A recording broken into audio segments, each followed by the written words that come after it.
Bueno, bienvenidos nuevamente. Vamos a continuar. Eh, Vamos a hablar ahora de las áreas de gestión del presupuesto que está relacionado con el- la parte anterior. En la parte anterior hablamos del presupuesto y de su estructura, al menos a nivel muy general. Hablamos de los tipos de presupuesto y todo lo demás, pero también hablamos de la estructura que el presupuesto tiene en su aspecto de clasificación económica, que es la más importante. Hay que aclarar que contablemente es la parte de la clasificación económica a la que nosotros le vamos a poner mayor interés.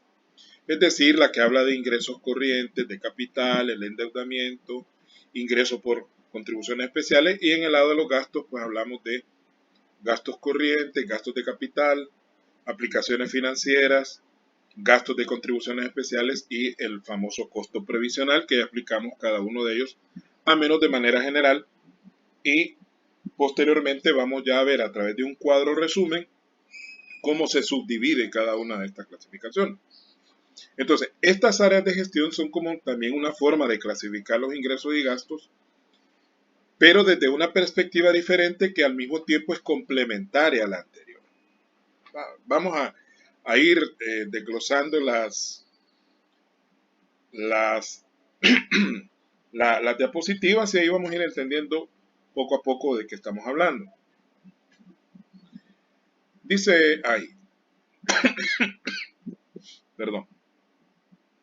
Hasta este punto hemos analizado la composición del presupuesto desde una perspectiva económica, es decir, clasificando ingresos y gastos en corrientes de capital, endeudamiento y contribuciones especiales. Sin embargo, existe una perspectiva complementaria que se combina con la anterior, es decir, con la económica, principalmente en cuanto a los gastos se refiere. Más que todo en el área de gastos es donde es más marcado este otro criterio de clasificación, la cual se denomina áreas de gestión y la cual no se fundamenta en la naturaleza misma del gasto, es decir, no tiene nada que ver con en qué se va a gastar el dinero, sino más bien en el propósito para el cual está destinado o para el cual es destinado. Es decir, que la clasificación por áreas de gestión no tiene tanto que ver en que si vamos a comprar papel o vamos a comprar combustible o vamos a pagar un salario, sino en qué propósito dentro de esas 7 áreas de gestión que vamos a ver y que con eso vamos a terminar la jornada de este día con esta presentación. Terminando esta presentación pues terminamos la clase porque estoy un poco también ya, la garganta pues se me pone un poco irritada. Decía que estas áreas de gestión son 7 las que vamos a ver y que tienen que ver no tanto como en qué se gastó el dinero, sino con qué propósito se hizo, es decir, a qué área dentro de esas 7 áreas de gestión está orientado el gasto. Las áreas de gestión son estas que están en pantalla, son 7 áreas de gestión. La primera se llama conducción administrativa, la segunda se llama administración de justicia y seguridad ciudadana, la tercera se llama desarrollo social, la cuarta se llama apoyo al desarrollo económico, la quinta se llama deuda pública, la sexta se llama actividad empresarial estatal y la última, que es la séptima, se llama obligaciones generales del Estado. Quiero aclarar que hay un poquito como de arbitrariedad en cuanto a las áreas, es decir, estas áreas fueron definidas desde hace mucho tiempo. Cuando se instauró el SAFI, alguien dijo, bueno, vamos a crear estas 7 áreas de gestión. Es decir, a lo que quiero llegar es que estas áreas de gestión no es que así se haga en todas las partes del mundo, sino que esto lo ha diseñado propiamente las finanzas públicas de El Salvador. De esa manera se definen en las 7 áreas. De hecho, lo que va en cada área a veces se vuelve un poco arbitrario, es decir, es la persona encargada de hacer el presupuesto la que decide en qué área lo pone. Aunque hay una definición de cada área, pero repito, de acuerdo a mi apreciación y la experiencia que tengo aquí con los presupuestos, pues que generalmente hay áreas que son un poquito así ambivalentes, es decir, se entiende de una manera o de otra. Y hay otras que están bien definidas. Una de las que está un poquito así como confusa a veces es conducción administrativa. Pero veamos en qué consiste. Vamos en qué consiste. Antes de eso, vamos a hablar eh, de esa relación entre las áreas de gestión y la clasificación económica del gasto. Este cuadrito que tienen ustedes en pantalla es solamente una ilustración, ¿verdad? Lo que queremos decir es que hay una especie de tamiz. La palabra tamiz quiere decir también como tejido, o por ejemplo un colador es un tamiz porque hay como una especie de red, ¿no?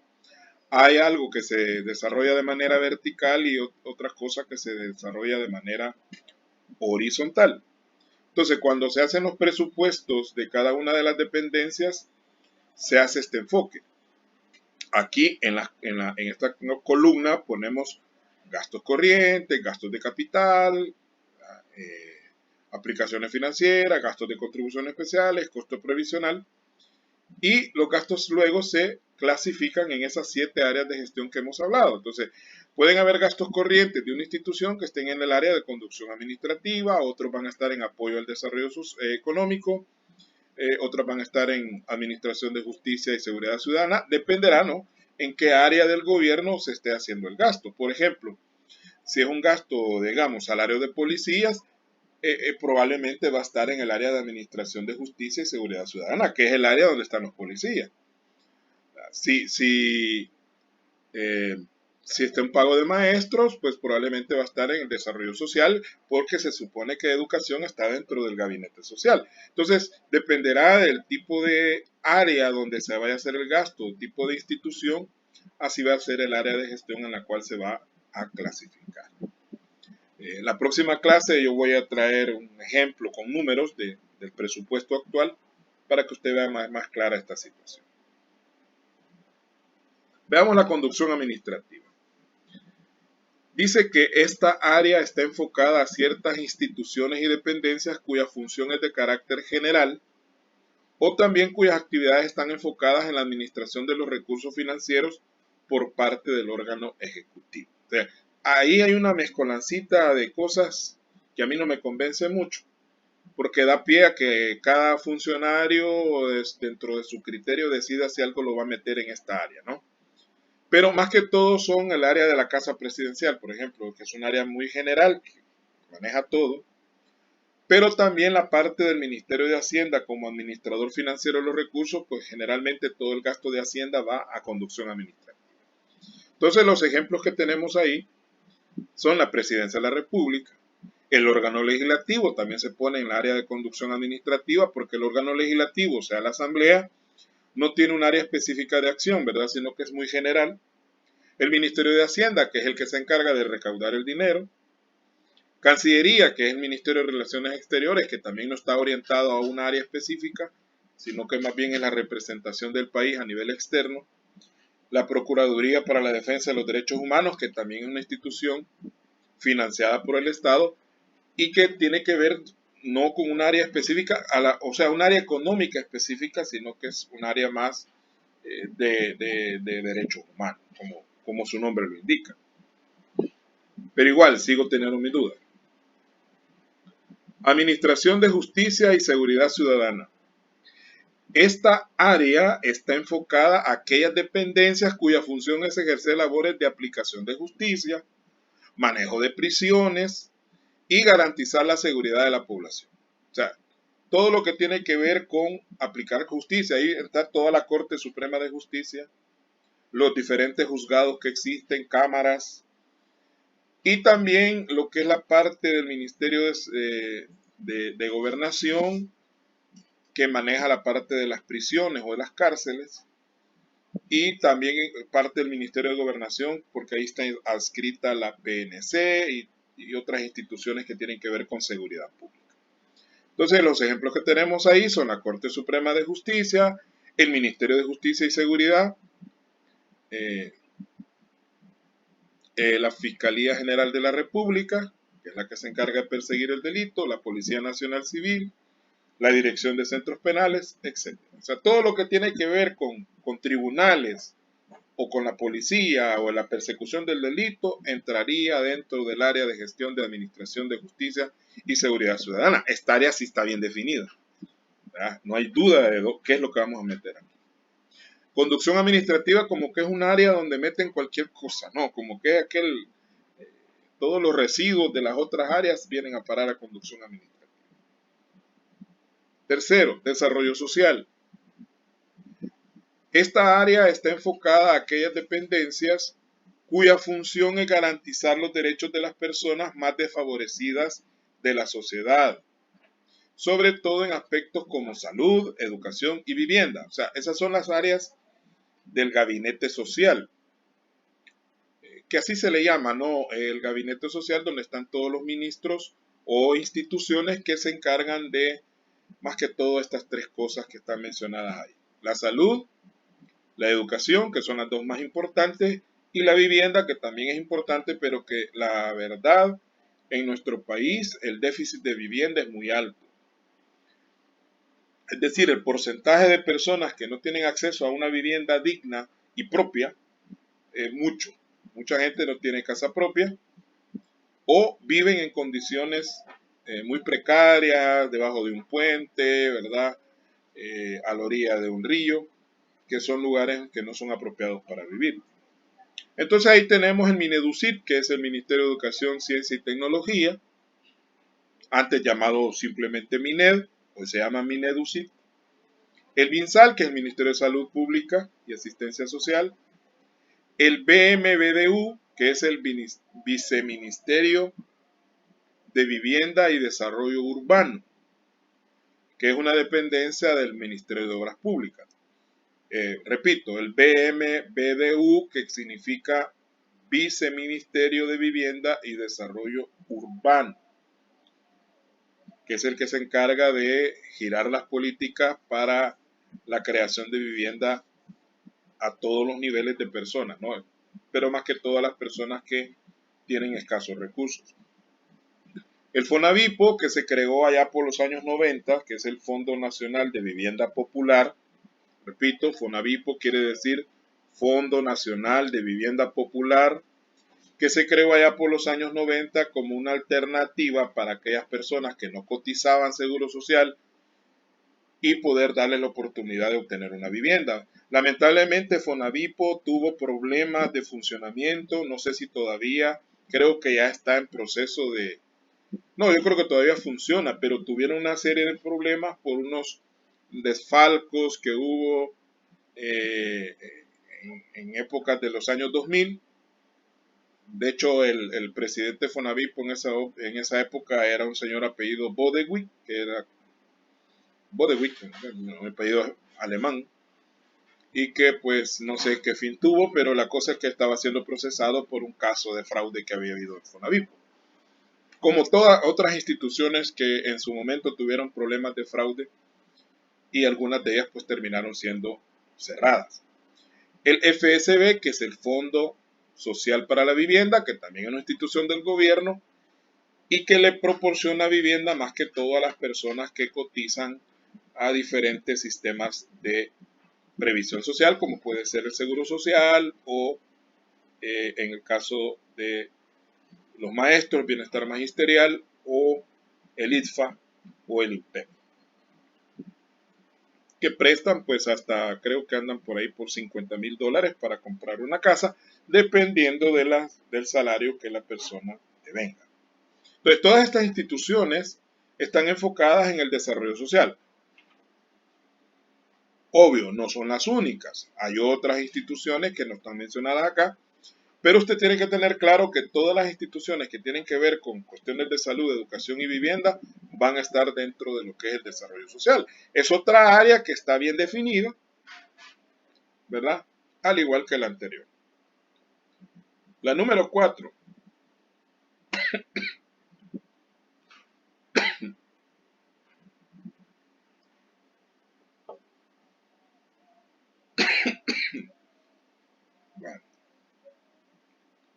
Apoyo al desarrollo económico.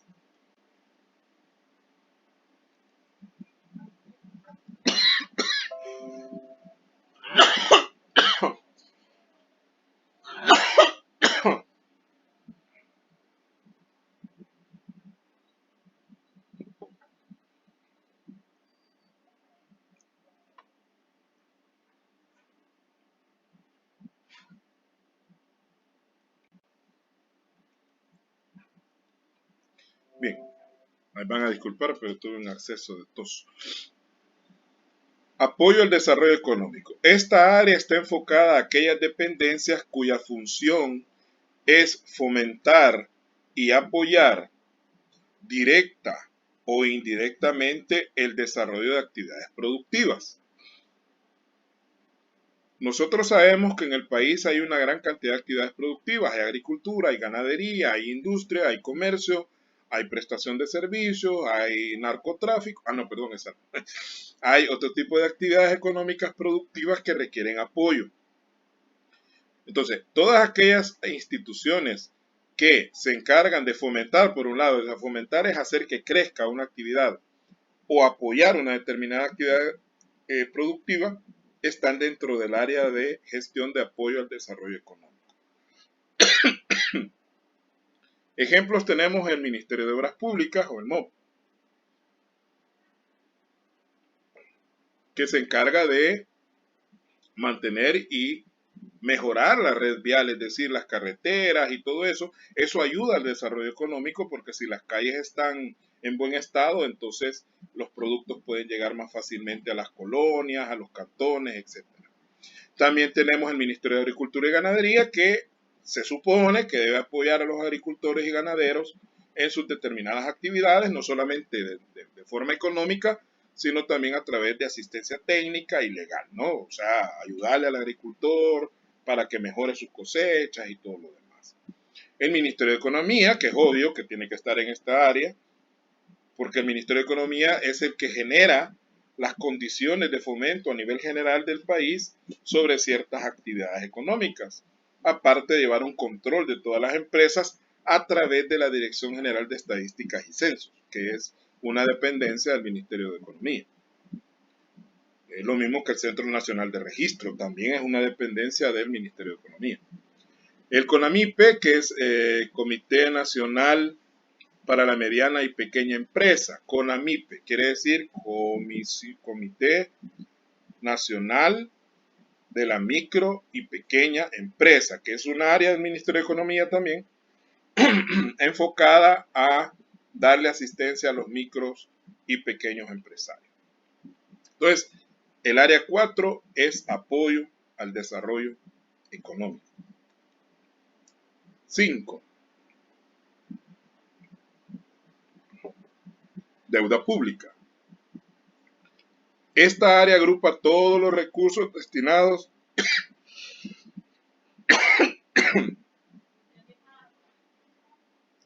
sí, a la amortización de la deuda interna y externa, tanto el capital como los respectivos intereses. Todo lo que tiene que ver con pago de deuda va a ir en esta área, que dentro de la clasificación económica también está separada el endeudamiento público y las aplicaciones financieras, que tienen que ver más que todo con deuda. Pago o amortización de la deuda interna y externa, tanto el capital como los intereses, porque los préstamos que recibimos como país también generan intereses.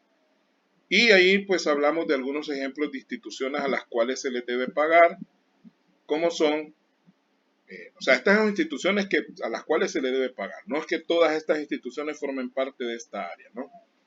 El BCR, Banco Central de Reserva, que es uno de los principales acreedores del Estado, los bancos locales como Banco Agrícola, La Vivienda, Cucatlán, que también el Estado les debe en algún momento, el Fondo Monetario Internacional, que es el que todavía no nos quiere prestar cerca de 1.200 millones de dólares porque no se cumplen las condiciones que ellos han puesto para prestarnos.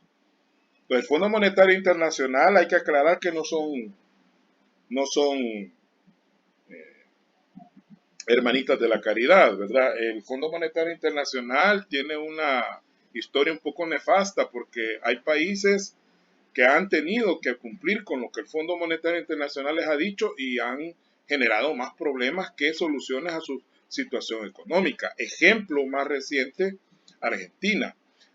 Argentina en su momento, el Fondo Monetario Internacional prácticamente obligó a Argentina a dolarizar su economía bajo un sistema paralelo, porque no era igual que el nuestro, dolarización pura, sino que allá lo que se hacía era que por una X cantidad de dólares que habían guardado en el Banco Central de Argentina, había una cantidad de pesos argentinos circulando, de tal manera que cada peso valía exactamente lo que un dólar.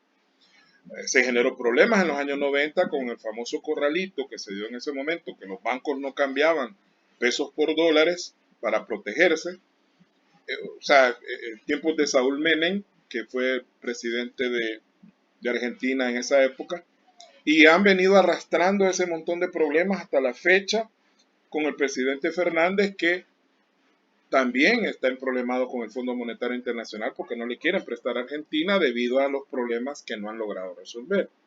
El Banco Mundial, que es parte del binomio junto con el Fondo Monetario, que es el BM, Banco Mundial, que es la parejita, no es el binomio de la muerte, les dicen algunos, el FMI con el BM. El BID, que es el Banco Interamericano de Desarrollo, que es un banco parecido al Banco Mundial, solo que abarca solamente países de América. Es el BID.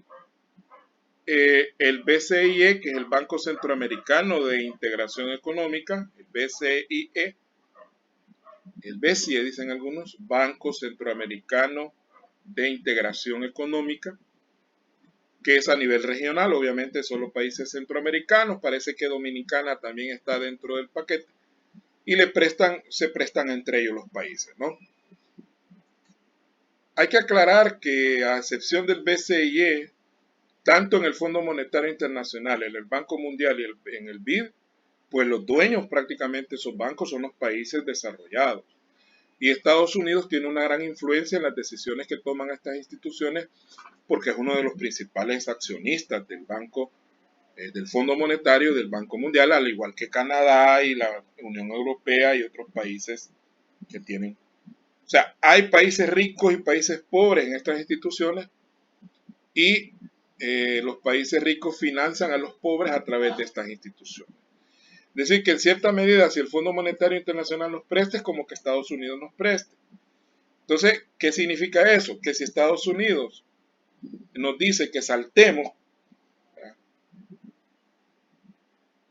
nos dice salten, entonces nosotros debemos preguntar hasta dónde quiere que salte. O sea, no podemos, lo que quiero decir es que no le podemos poner nosotros condiciones al Fondo Monetario porque son ellos los dueños del dinero. Entonces, si nosotros estamos necesitados del dinero, ¿qué tenemos que hacer? Topar y aceptar a veces condiciones que no son muy favorables para nosotros. Luego tenemos el área número 6, que es la actividad empresarial estatal. Existen empresas gubernamentales que, por cierto, son las que generan presupuestos especiales.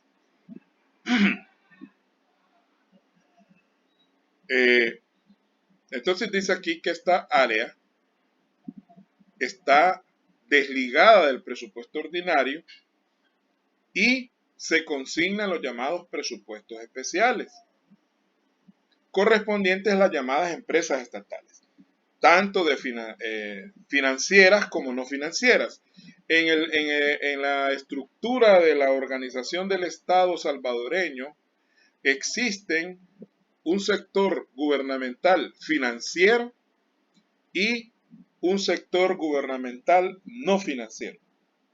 Entonces, el sector gubernamental financiero tiene que ver con instituciones del Estado que manejan fondos, que trabajan con dinero y que generalmente son bancos.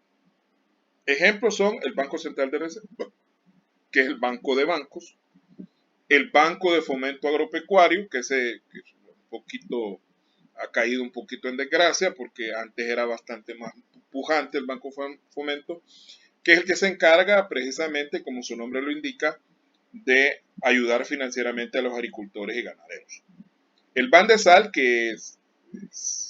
se creó en tiempos del presidente Funes, pero que ya existía el Banco Multisectorial de Inversiones y que ese se convirtió en Bandesal, que es el Banco de Desarrollo de El Salvador.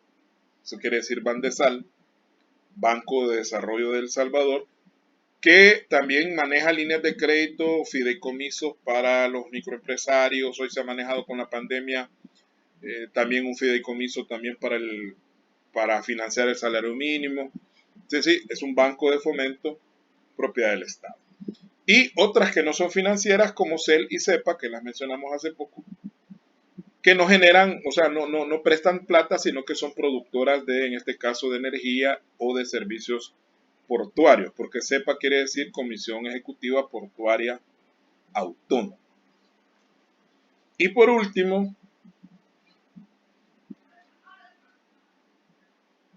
eh, por último, aunque no menos importante, ¿verdad? Como dicen los gringos, at last but not the last but not the less, dicen los gringos, que quiere decir por último, pero no menos importante. Eso se usa cuando usted hace una lista de cosas o de personas y da a entender que la persona o las cosas que se menciona al final, no por ir al final es porque no tiene mayor importancia, sino que ni modo, tocó mencionarla al final. Las obligaciones generales del Estado. Esta es otra área un poco confusa porque mezclan un montón de cosas, pero es mucho más clara que conducción administrativa. Veamos qué dice ahí. Esta área se refiere a un conjunto de obligaciones atribuibles al Estado como producto de leyes, convenios internacionales y otras disposiciones legales, y que en todo caso son ineludibles. Bueno, obligaciones que el Estado tiene por ley o porque ha firmado algún convenio internacional y que en todo caso son ineludibles para el Estado, lo cual significa ineludible quiere decir que el Estado no se puede zafar de esas obligaciones, o sea, no se pueden eludir. Y como ejemplo tenemos las aportaciones a organismos multilaterales. Por ejemplo, El Salvador está en un montón de organismos internacionales como la OEA, la ONU, los mismos Fondos Monetario Internacional, etcétera. Y cada una de esas organizaciones multilaterales, es decir, se le llama multilaterales porque son de varios países, el país miembro, cada país miembro tiene la obligación de hacer una aportación, así como que estuviera en una cooperativa, ¿no? Hay que estar aportando cada cierto tiempo cierta cantidad de dinero. Esa es una obligación general del Estado. El costo previsional, que ya lo mencionamos, que son aquellas pensiones que el sistema normal no logra cubrir. Hay becas, también las becas se consideran obligaciones generales del Estado. Los subsidios, ahí metemos, ahí dice energía, el gas y el agua, que los tres servicios públicos tienen subsidio. Eso que el Estado cubre la diferencia del tambo de gas o la diferencia del consumo de energía o de agua, eso se va dentro de las obligaciones generales del Estado y otras que podrían existir. Bien, jóvenes, vamos a llegar hasta ahí porque la verdad sí me dio bien fuertecita la tos. Este material, al igual que lo del presupuesto, ya no entra para el primer parcial, sino que esto ya va para el segundo parcial. Así que muchas gracias. Vamos a ir concluyendo. Vamos a darle pausa aquí a la grabación.